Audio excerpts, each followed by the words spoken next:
Hey everybody, it's Jennifer. Hope you're having a good week. I actually just got back from a real estate conference and wanted to share a few of the things that I picked up there with you. And I know that we have done video after video going over listings, but I just don't know that there's ever going to be a time where we quit talking about them. They are the name of the game, even in a market right now where we don't have as much inventory as we normally do. It's not low inventory if you're the one who has the listings, and the people I'm talking to who do have them, they're still selling really well. It's still the key to getting business in this market right now. So I want to just give you a few more ideas of ways you can generate listings for yourself. And one of the ones, and it's not anything brand new, but I think sometimes we need a reminder, when a home goes on the market, I don't know what the statistic is, but I know that I hear it every time I hear somebody talk about listings. Other houses typically go up for sale around that one. And if you have a listing, you really need to be squeezing every inch of marketing you can out of that listing to try to get more. And the beauty is, if you don't have a listing, that's okay. You can use other people's listings as long as you are the one doing the footwork and reaching out to people in that neighborhood. So one thing that we haven't talked about in a while, and I think we've got to come back to, is circle prospecting. When a home goes on the market, everyone around that home is interested in what's going on. They want to know what it's going to be listed for. They want to know, did they get multiple offers? Once it closes, they want to know what it sold for. This is really valuable information to them. And a lot of listing agents are just listing the house and they aren't contacting the neighbors at all. So this is an opportunity for you to step in and really reach out to people in that neighborhood. Now, look, if you have the hustle to go door knock, I would go out and start door knocking when a home goes on the market. Circle prospect that neighborhood. Door knocking is not your thing. I know some people say, I will never door knock as long as I'm in this business. Then you probably want to start putting together some mailers that you can send to people around that home that go out. So you maybe want to get in, make it your routine on Mondays or Fridays. You look at what new homes just came on the market. You pull the addresses right around there and you start sending out your letters saying, hey, your neighbor's house just went up for sale. So really start working those people around those listings, because that's where the upcoming listings are going to be. So if you're looking for listings and you're like, I don't have a listing, I don't have any prospects, I don't know where to go dig for them, start digging around in neighborhoods where other homes are for sale, especially if you can find a neighborhood where they're selling really quickly. Then you want to start reaching out to those neighbors, letting them know, hey, this could be a really great time for you to capitalize on your investment. So circle prospecting is a big one. Another thing that I have never done before and that I learned about, I'm going to start doing, is when you do have that listing, sending out a letter once you have closed to all the neighbors, a seller endorsement letter. So you can put this together. Your client doesn't need to do anything other than say, yes, I give you the permission to send this out. So you can show it to them. Say, hey, I put this together.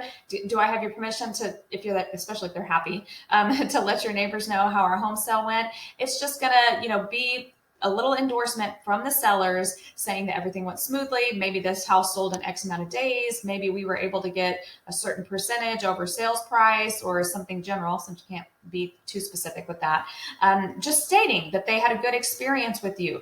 Other people want to know what their neighbors, reviews. They care more probably about what their neighbors are saying than they care about what the marketing they're reading online. So if you get their permission and just put together a little letter and mail it out around there saying, hey, just sold this house in the neighborhood. My sellers were thrilled. Here's their endorsement. If you'd be interested, I'd love to meet with you, and mail that out around there. So that's if you have the listing. Don't miss that opportunity. Especially if your clients are happy, to try to get some more listings out there. Let people know that you did a good job, that your clients were happy. That matters to them. So circle prospecting, seller endorsement letter are a good one. Another one is, you really need to do some research and become an expert on the market data. And I don't mean just what things are sold for, what's going to happen. People are nervous about what is coming. They know prices have gone way up. They know interest rates are still kind of low, but now they don't know what's going to happen. There's a fear out there that maybe it's going to bottom out. All these people are going to go into foreclosure after COVID, people who have been in forbearance. Home prices are going to start to go back down. So if I buy now at the top of the market, I'm going to lose money. If you do some research, there is a lot of data out there that debunks everything I just said. Yes, prices have gone up really sharply, and yes, they're probably not going to continue to go up like that, but it's still a home. homes appreciate over time. So if they bought now, 5 years from now, even though they're paying right now top dollar for what we're used to, in 5 years, they're probably still gonna, that home is probably still gonna have appreciated. And with interest rates still being as low as they are, if you're able to show a side-by-side analysis, if they wait, but yes, prices may not come down that much and the interest rate goes up, you're actually going to be paying more a month for the same home. So do some research. Keeping Current Matters does a really good job of putting together infographics and information. You have to pay for a subscription, but you can get really good data from them. I follow them on Instagram and they post a lot of this stuff, really useful things, because you need to be more than, you're not just a salesperson. You are educating them on their largest financial investment. So you want to know the numbers, what's going on, and be able to talk to them away. So if they have those concerns about the market, you can explain that it's still always a good time to buy. You are always going to pay more later if you wait. What do they say? The best time to buy a house is 5 years ago. The second best time is now. It's true. So the longer they wait, they're just missing out on building wealth for themselves. So make sure you can communicate that to people. And then also another just little nugget that came out of this, another thing that's keeping a lot of sellers from putting their homes on the market is that fear that they're not going to be able to find the next home. Inventory is increasing, you guys. And if you can get them to focus not on selling their house, but on the replacement home, what they're going to be able to get, that is a good way to hook them and get them excited. Say, I understand, but we do have some, maybe, I understand your concern. There's not a lot out there, but tell me what you're looking for and let me start sending you some things. When they start to see the homes that are available, they're going to realize that they can still capitalize on their home sale because they have more equity right now than ever before. And they are going to be able to find something new. So start sending them new houses. I was listening to a podcast recently and I just thought this was so true. They said buying is fun. That's the fun part. Selling is work.